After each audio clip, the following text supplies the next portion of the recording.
যারা মহান মুক্তিযুদ্ধে শহীদ হয়েছেন তাদেরকে আমরা শ্রদ্ধা জানাই। যারা যুদ্ধ করে দেশ স্বাধীন করেছেন তাদেরকে শ্রদ্ধা জানাই। পাশাপাশি 10 তারিখের মুক্তিযুদ্ধে বিগত 15টি বছর মুক্তিযুদ্ধের ইতিহাসকে যেভাবে বিকৃত করা হয়েছে, ইতিহাসটাকে যেভাবে একদলীয় আওয়ামী লীগের অধীনে লেখা হয়েছে, আসলে সত্যিকার অর্থে আওয়ামী লীগের কোনো বড় নেতা সরাসরি মুক্তিযুদ্ধে অংশগ্রহণ করেছে এর কোনো দালিলিক প্রমাণ আমরা এখন পর্যন্ত দেখতে পারি নাই।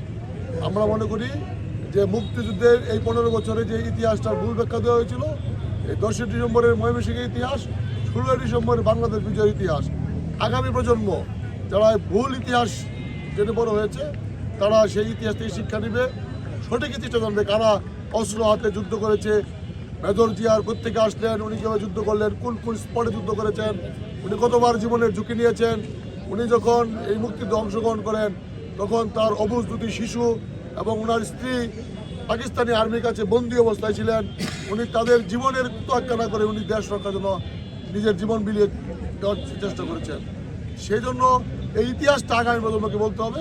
আগামী 16 ডিসেম্বরে আমরা সেজন্য ময়মনসিংহ দক্ষিণ জেলা বিএনপি আমরা এই সার্কিট হাউসে একটি বিজয়ে জিয়া নামক একটি সাংস্কৃতিক অনুষ্ঠান আলোচনা সভা করব।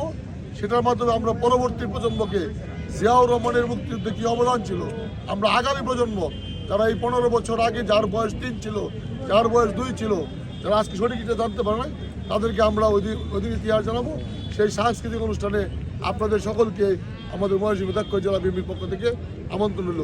সকলে ধন্যবাদ, আপনারা যারা উপস্থিত আপনাকে ধন্যবাদ এবং সকলকে দাওয়াত রইল আগামী 16 ডিসেম্বর সার্কিট হাউস ময়দানে ময়মনসিংহ দক্ষিণ জেলা বিএনপির উদ্যোগে এই বিজয়ে জিয়া এই অনুষ্ঠানটি উপভোগ করার জন্য। ধন্যবাদ।